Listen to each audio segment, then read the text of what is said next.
Hey guys, welcome back to another episode of F4.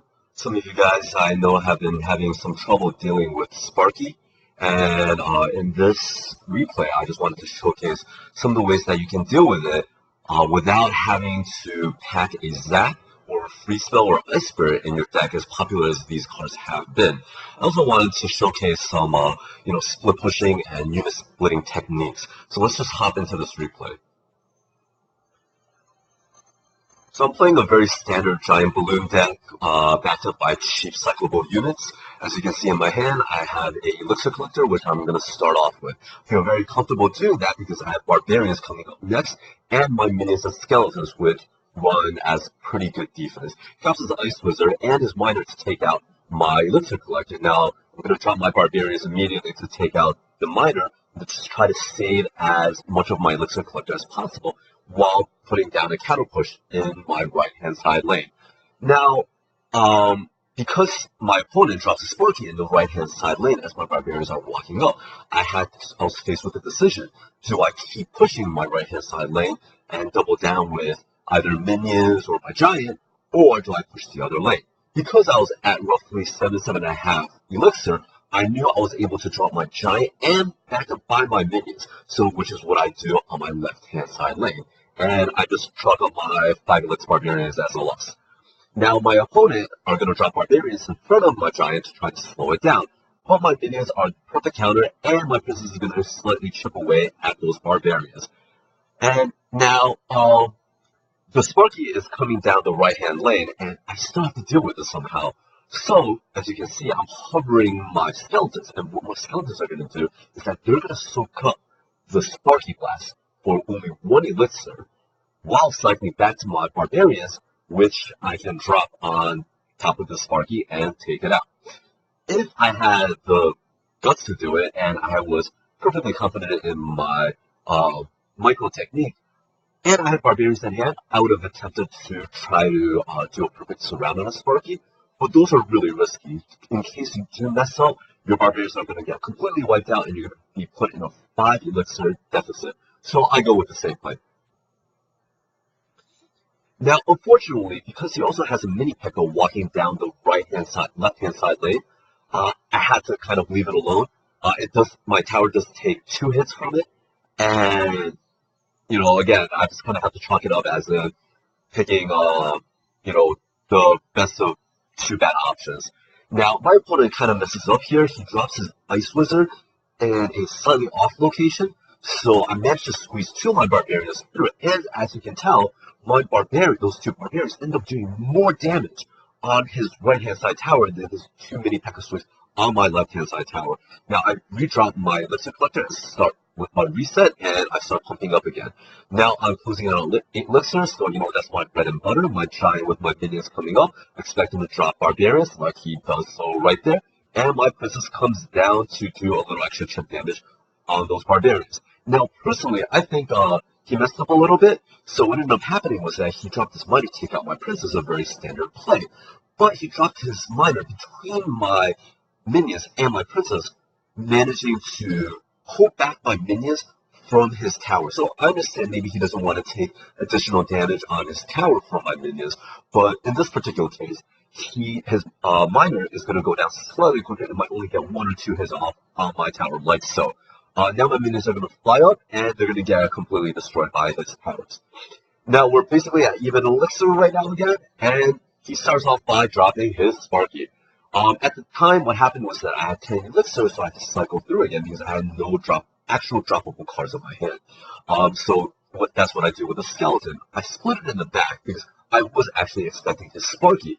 This way, what happens is that 1 or 2 of the skeletons are going to soak up 1 of the Sparky charges, giving me 5 additional seconds to deal with the Sparky. Now, with 1 minute coming up, double Elixir coming up, I'm at 4 Elixir.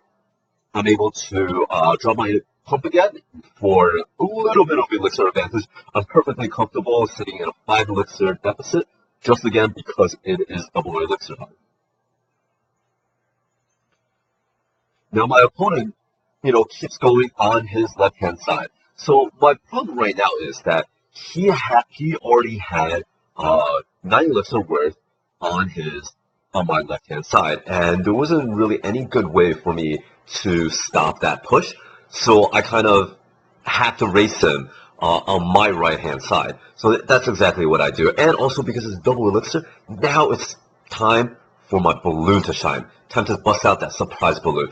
So right after I dropped my giant, he also dropped his giant on my left-hand side. And as you can also see from this pause animation, my skeleton did end up soaking up one of the Sparky charges. Now, this is a really scary push on my left-hand lane.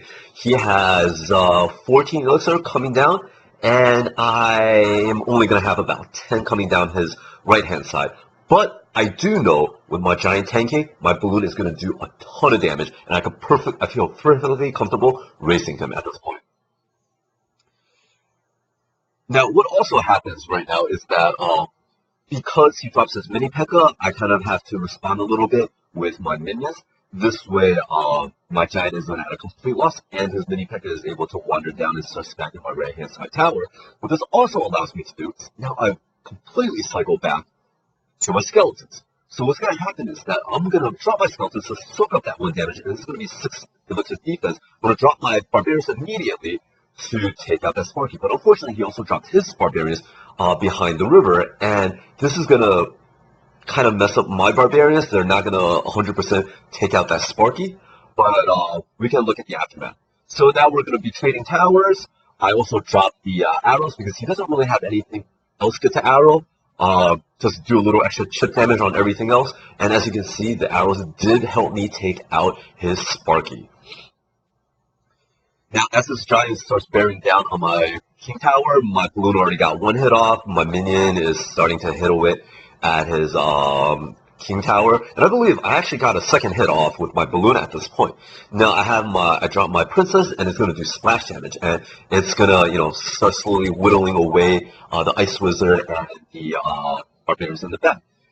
As standard, he's going to try to use his miner to take out my princess. But what else? The other thing that I do is right as the ice wizard locks onto my tower, I drop my minions. Now he has nothing else on that side that can hit their units, and my minions are going to take care of the rest of that garbage on my left-hand side. Now what happens right now is that now I'm going to try to close this out before OT. So I'm not going to drop my elixir pump again. But what ended up happening was that he dropped his Sparky on my right-hand side. So tugging and going after the king tower might not be so good because he can reinforce the Sparky with other things. So I got to split that up. So I got to split up his troops. So what I have to do now is try to go after his left-hand side with my giant and my balloon to try to go for a 2-1 victory. He drops his barbarians to counter. I drop my princess to start doing splash damage. My minions are doing killing off his barbarians. My balloon does get off a couple of hits, and because my deck is relatively elixir cheap, I was able to cycle back to my minions to take out the 6 elixir threat on my right-hand side with only 3 elixir. Now, I wasn't quite able to do the push that I wanted to. Ice Wizard is such a beast on defense, but again, I managed to kind of divide up his troops, and so he didn't have a full push on my right-hand side. Now, his Ice Wizard is probably going to take out my princess. He does a massive push, well, very strong push at least, with the giant with a Mini Pekka on my right-hand side. I didn't see the Mini Pekka immediately. What I reacted to was him dropping his giant and dropping my barbarians. It's a very, very normal reaction to it. But after I saw the Mini Pekka, that is very, very scary because what's going to end up happening is that as my barbarians start whittling away at the giant, the Mini Pekka is going to kill my barbarians, and eventually he's going to be left with a half-dead giant and a full HP Mini Pekka bearing down my right-hand side, and it's going to do massive damage on my tower. So what I need to do, as you can see, I'm hovering my skeletons, and split the Mini Pekka with the giant. So I drop the skeletons right behind the Mini Pekka. He gets 1 hit off on my barbarians, but my skeletons end up distracting the Mini Pekka. The Mini Pekka now ends up killing my 3 skeletons. One of my barbarians got 1 hit off, 1 hit from the Mini Pekka, and my barbarians end up taking out the Mini Pekka, the giant, and his miner for minor damage on my right-hand side tower. Now, this was a mind game of sorts. So I did drop my giant, smack down the middle so he would go after his left-hand side tower again, and I knew he was going to try to defend. So what I ended up doing was I ended up dropping my balloon slightly to the right-hand side. So again, this is going to force him to divide up the way that he defends his two towers. And also because I have 4 barbarians kind of buried down the right-hand side lane, and it's going to be really scary for him to scramble to try to defend both towers. Now, I think he makes some major mistakes just dropping his Ice Wizard on my Giant. I mean, my Giant was going to probably end up taking out his tower anyway, left untouched, but that left his King Tower completely undefended, and my balloon goes in with my minions, Empresses, and Barbarians, ends up taking it down for a 3-1 victory. Thanks, guys, for tuning into another episode of F4, and I hope this was educational as it was fun for me to do this episode. Please follow my YouTube and check it out often for more future episodes of F4. Thanks for watching, guys.